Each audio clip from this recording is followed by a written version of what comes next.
What's up, John? How you doing, everybody? Welcome to Predictive Playbook. It is Thursday evening, a little end of the week show before the weekend kicks off. We got some NBA we're going to talk about, the late games. We're going to talk a little NFL coming up this weekend. John, what's going on, man? How you doing? Not much. I apologize to the people in the chat room if I look a little tired. This is my eighth one, and this is my favorite one because it's ours.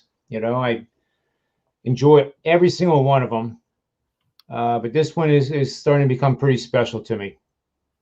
Hey, I mean, anytime we can hang out is a special time, you know? It is. It is. So, why don't we jump into some plays for tonight? Anything that you like in particular that you want to jump into real quick?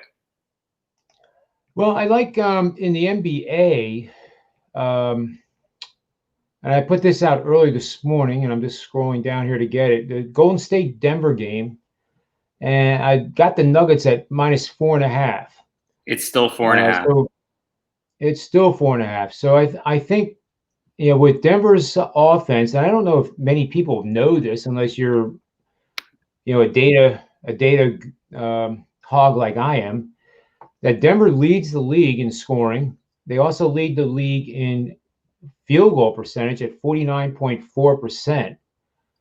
And Golden State, hats off to them. Steph Curry is the reason why that team has a winning record. But they've been so inconsistent versus what Denver has done. And I think Denver with a short line like this is a really good opportunity to get on them. And it's supported by a system that is pretty darn good. You're betting on favorites of 3.5 to 9.5 points, inclusive of those two numbers, that are facing an opponent that is coming off an upset loss installed as a favorite and has won 45 to 55% of their games in the season. That's earned a 74-38 one-push ATS record for 67% over the last 5 seasons, and obviously that is on Denver. So I think Denver wins by I honestly think they win by double digits, and that starts at 10 o'clock tonight.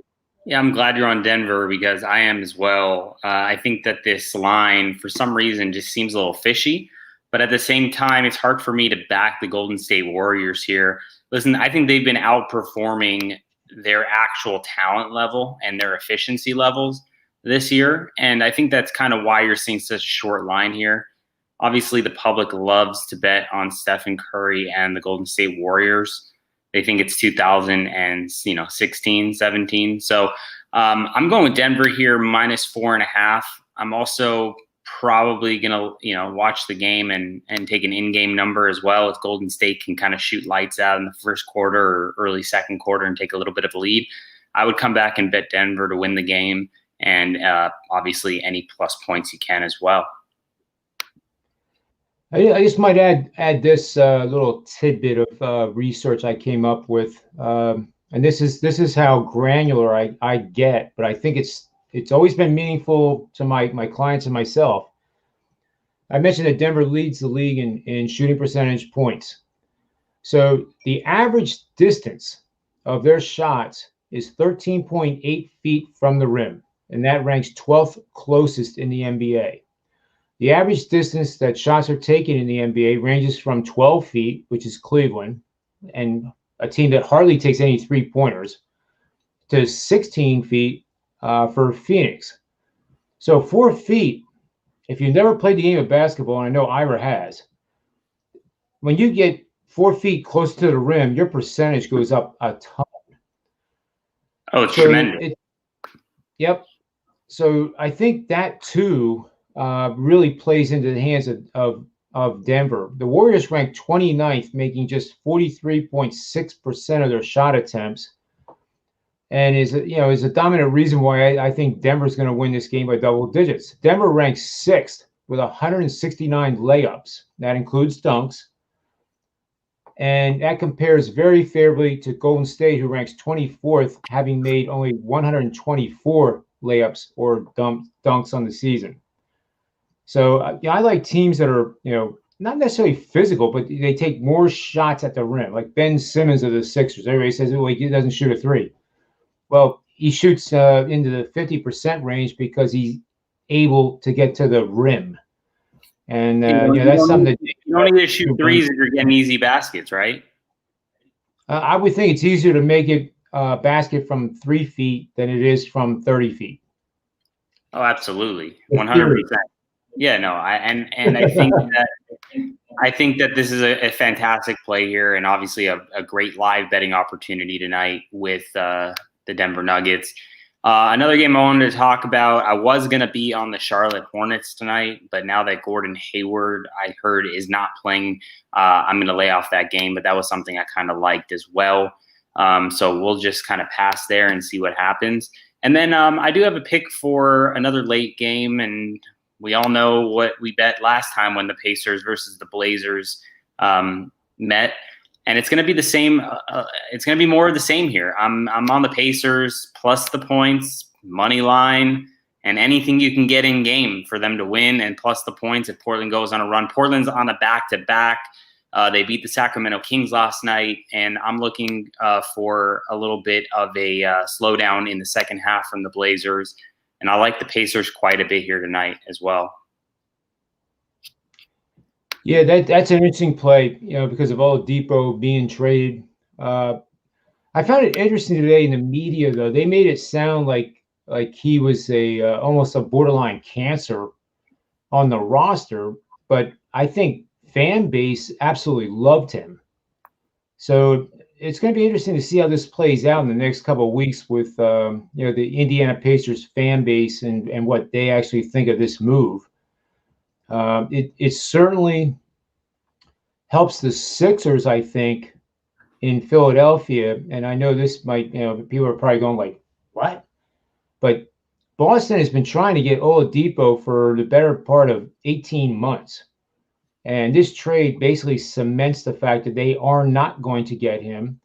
They tried to get Harden earlier in the offseason. That didn't pan out. And they are in desperate need of some, not just a guard.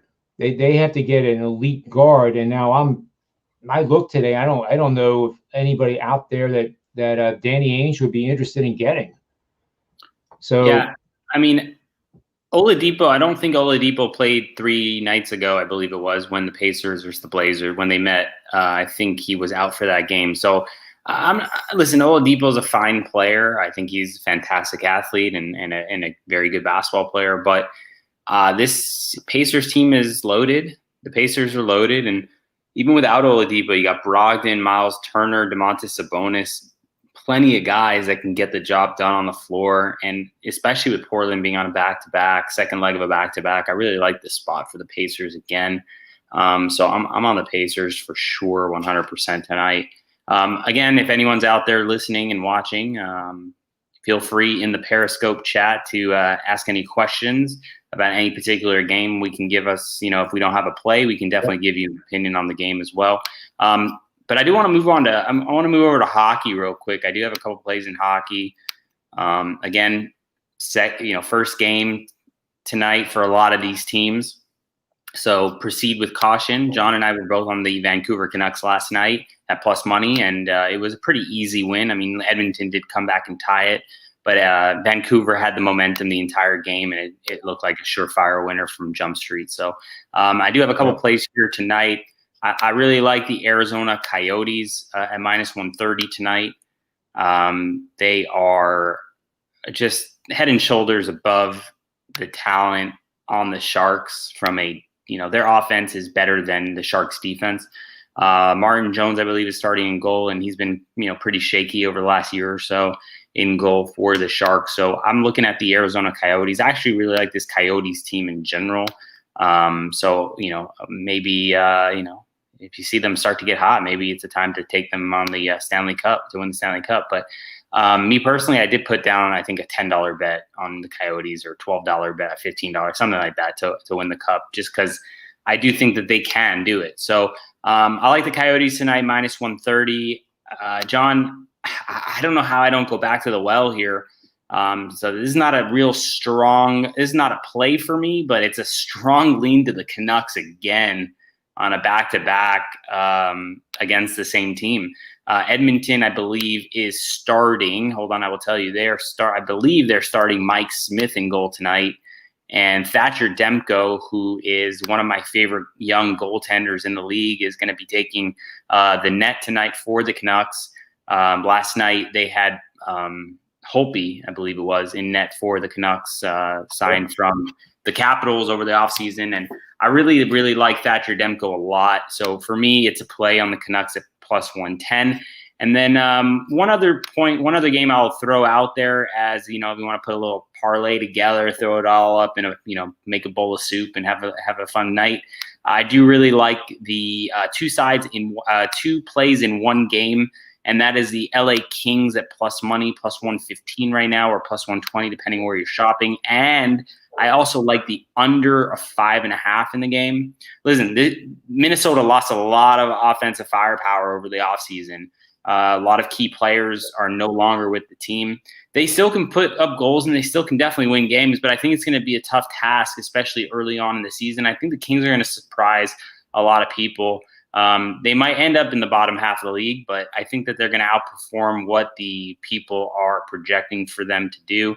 You got Quick in goal. Maybe we see a little bit of 2012, 2013 Jonathan Quick, and we make a little run here. But I really like the Kings at plus money tonight, and I like the under a 5.5. And John, in the chat, Wilson says you have an opinion on the San Antonio Spurs game tonight. Well, let's take a look here. We got Spurs at home taking on the Rockets. The line was 7.5. Now it's down to 7 here. Over under 219.5. Is there any particular play in this game that you would kind of lean to or throw a dart at? I would almost have to say that Houston would be my lean or my look, because now they got rid of Harden. So now you have a player that just couldn't wait to get away from that team. And of course, I don't care who it is. And when you play team sports, you have a guy that doesn't want to put out. He doesn't want to do this. He doesn't want to do that. He wants to get out of there. You're almost relieved. Well, you are relieved when that happens, and you're almost thankful and grateful that it finally took place. So that relief, normally I would think this line would go from 7, maybe up to 10. But the fact that it's gone from 7.5 down to 7, I think reflects some of the smart money coming in on Houston, and that would be my lean. So, I hope that Wilson 12 1 2 3 4 is on board with that. But he did mention Spurs question mark, so he might be looking at the Spurs. But an interesting play too would be just simply putting a small amount on Houston in the money line and be done with it. Because I think if they cover the spread, based on what I just said, they probably win the game. Yeah, John, I like that take a lot, actually. It's kind of like when you lose your star quarterback, the team kind of gets up for the next game, right? It's kind of like that, almost like that mentality. We got rid of the star player who was a cancer in the locker room, didn't want to be there. And now we're going to show him, right? We're going to step up to the plate and we're going to play our hearts out. And we're going to leave it all on the floor. If you didn't want to be here, well, go fuck yourself, basically. Excuse my French. Yeah. So yeah. I think this is a decent play here on the Houston Rockets, and I think that's kind of why you're seeing the line movement here from Spurs minus 7.5, minus 8 down to 7, and it might close 6.5. I really think it might go there, but a nice little money line parlay if you want to take a little flyer tonight, 6-teamer. There is an opinion. I have a lean as well, so maybe cook up all my leans and my plays here. But my lean in that game particularly is the over of 219, especially if the Rockets go ahead and cover the spread. I do think that this is going to be a high-scoring affair because the Spurs, we know they're a different type of team than they were 10 years ago. They're trying to get up and down the floor. They're trying to push the pace. DeJounte Murray, Keldon Johnson. Even Rudy Gay and Patty Mills they're doing their thing out there. DeRozan, Aldridge, if they're playing. But I like over 219. I think the second part of the parlay, if you want to do a little 6-teamer, maybe turn a slice of pizza into a night out a night out at Mastro's or, wherever your local, 5-star dining is. But yeah, throw a little 6-teamer here. No, nothing crazy, a few bucks. Rockets Spurs over, Nuggets -4, Pacers +3, Arizona Coyotes -130, Vancouver Canucks +110, and the LA Kings +115. Hey, for those in the chat room that haven't seen Ira in action, I've seen him hit these at kind of an alarming rate. Like he has a crystal ball, and sometimes he sends me the ticket, before the games happen, and it's like, man, alive. And then you wake up the next day, and there he is. He's $5,000 richer. Well, I don't like to do parlays often, but when I have some strong opinions on leans and games that I'm betting, I like to mix it up, throw, a few bucks on it, nothing major, a tenth of a unit, 5 cents of a unit, whatever. But, even my family members who have been betting for 20, 30 years, 40 years, they're just like, dude, I've never hit a 14 parlay in my life, and you hit one every few days, it seems like. So it does seem that way. I'm not trying to put the kibosh on myself, but why don't we just keep? You got to let the shooter keep shooting, right? So I'm going to keep shooting until I go too cold and lay off for a bit. So that's a 6-teamer. If you guys want to tail, I'm going to put it in for a couple bills and a couple bucks, and hopefully I'll be able to go out to a nice steak dinner here in a minute. Well, but rumor has it that his wife has a really good job, so if he loses, he's still going to go out for that really good dinner, I think. At least that's how I live my life. Did you win? Well, honey, I lost. What do you mean you lost? Well, honey, I just won 7 days in a row, and now I lost. And it's fun. It's all in good humor.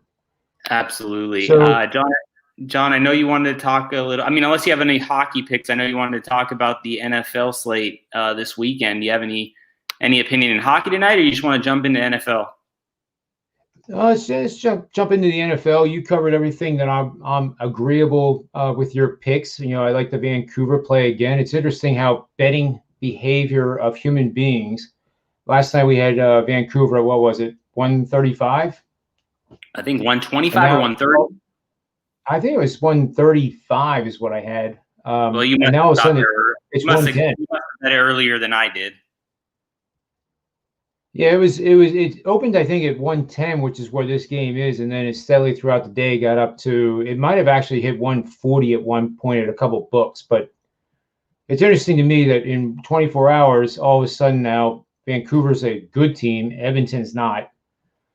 But my machine learning stuff in that game says that Edmonton's going to give up 3 or more goals, and like last night, that plays right into the wheelhouse of Vancouver. And Vancouver scores 3 or 4 goals, they're going to win. But on Saturday, I couldn't agree more with you. And we haven't talked about this game, but I did an article today and a show that's over at sportsmemo.com and Wager Talk, where I'm taking the Rams and calling the upset. Wow. Yep. But it's not like, everybody says, oh, you have balls to do that. It's all based on the math. I run these programs, I developed them. And whenever I get an underdog that is projected to win the game outright, I kind of get, a little bit hyper. And then like you did with your 16 parlay, I look for teams to tie into it, not necessarily in the same sport. But I actually think, despite the history of the number 1 seed or the number 2 seed having a bye, this year we only have the number 1 seed. I mean, initially, look at the line, 6.5. Why is Green Bay not favored by 9? I just don't. I think this game. I mean, I think this game plays really into the hands of the Rams if they can keep the pace that they want to play at, right? Like the Packers are the number 1 rated offense in the league, but the Rams, I think, are 1 or 2 in defensive metrics. Am I right? Yep. You're absolutely right.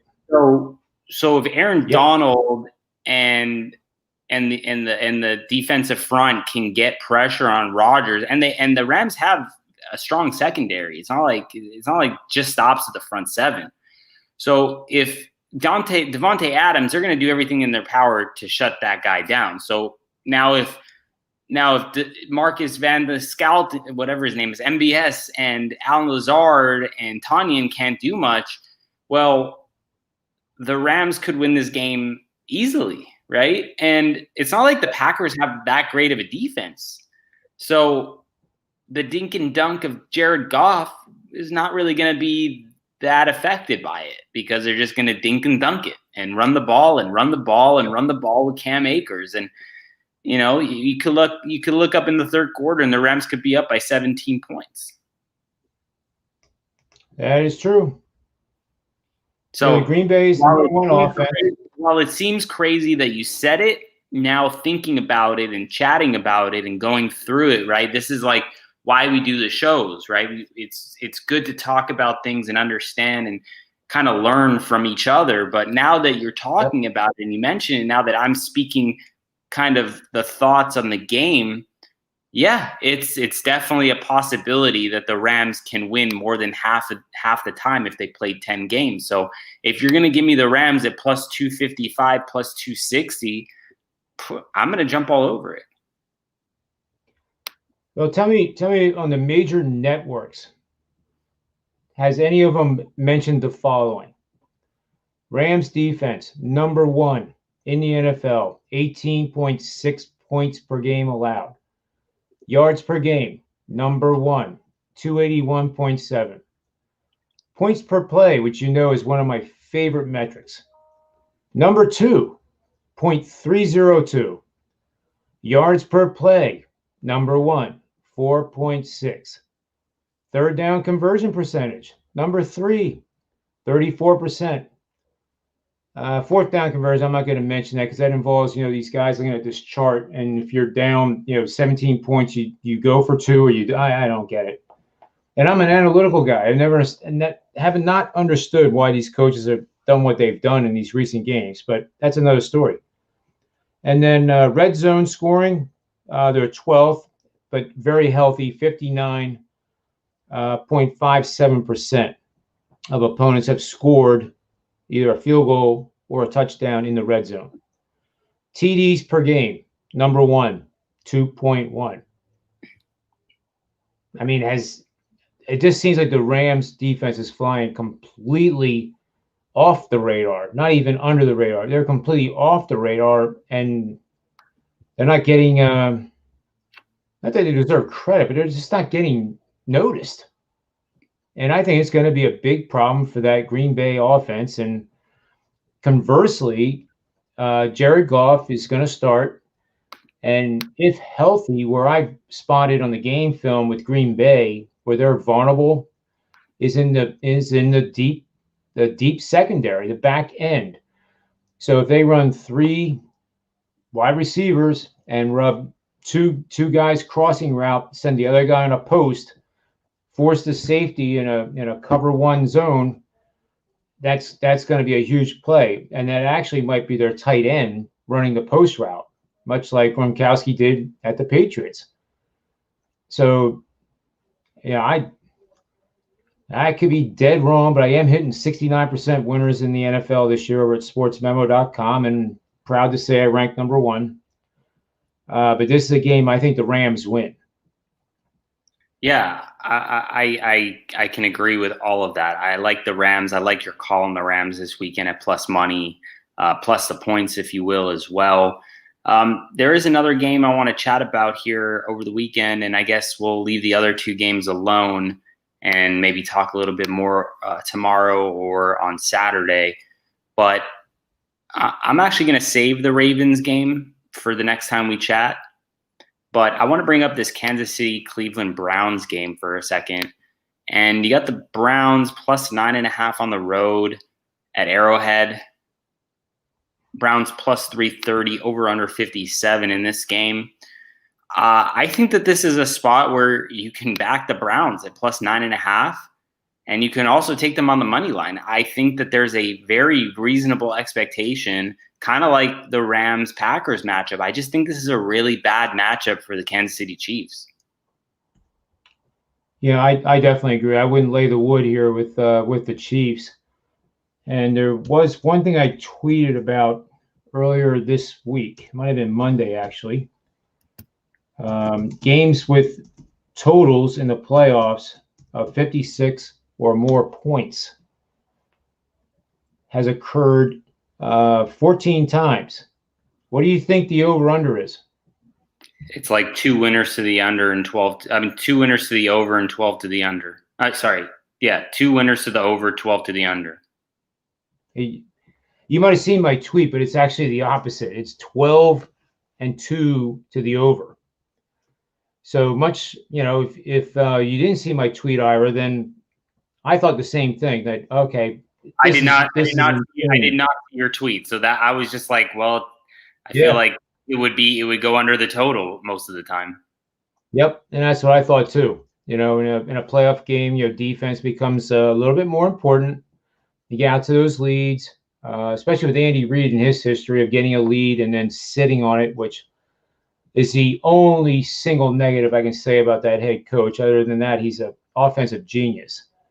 So, 12 and 2 over, and against the spread, it's 7 and 7. And I don't know what else to say about that, but that surprised me. So I thought the same thing as you, that I was going to get an under bet that was going to be, 12 and 2 to the under, and it turned out to be the direct opposite. So, well, it's funny that it goes opposite of what I was thinking, because when I did see that this total was at 57, my first thought was, under. And then when I looked a little deeper, I was just like, I don't know how this game's going to stay under. So I'm glad that there is data and computer learning to back to back up the over, because I think that's where I'm probably going to play. I'm probably going to play over the 57, and I'm also going to play Cleveland plus the 9.5, and I'm probably also going to sprinkle a little bit on the money line. I think Cleveland has a 50% chance of winning this game. I don't understand why the line's 9.5.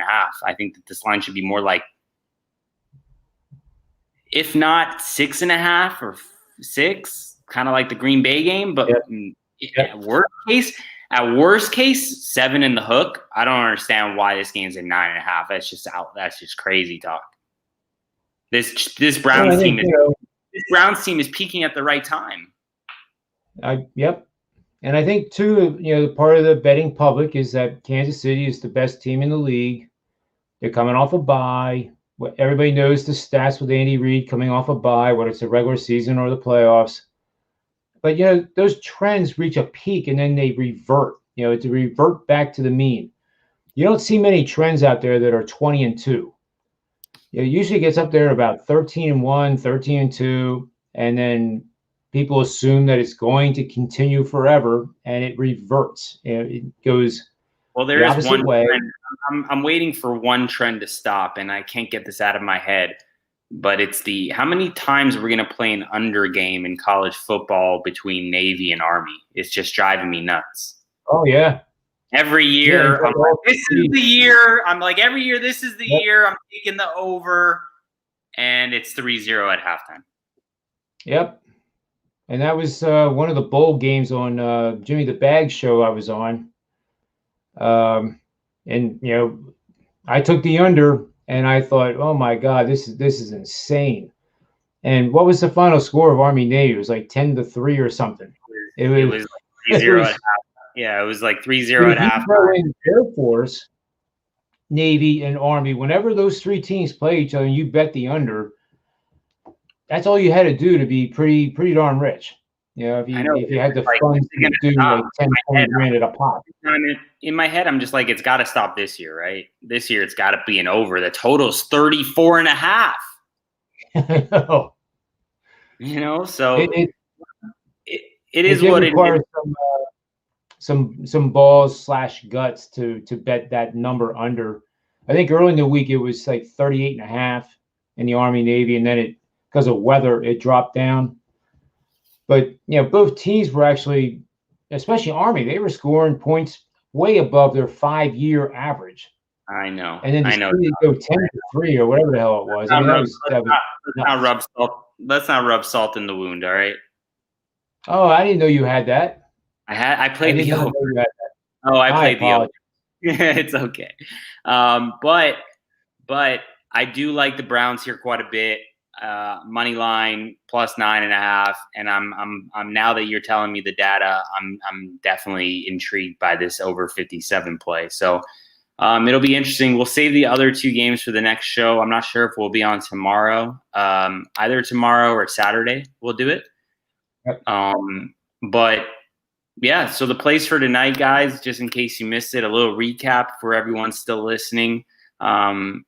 We got the Coyotes at minus 130. I played them at minus 125. It's up to 130.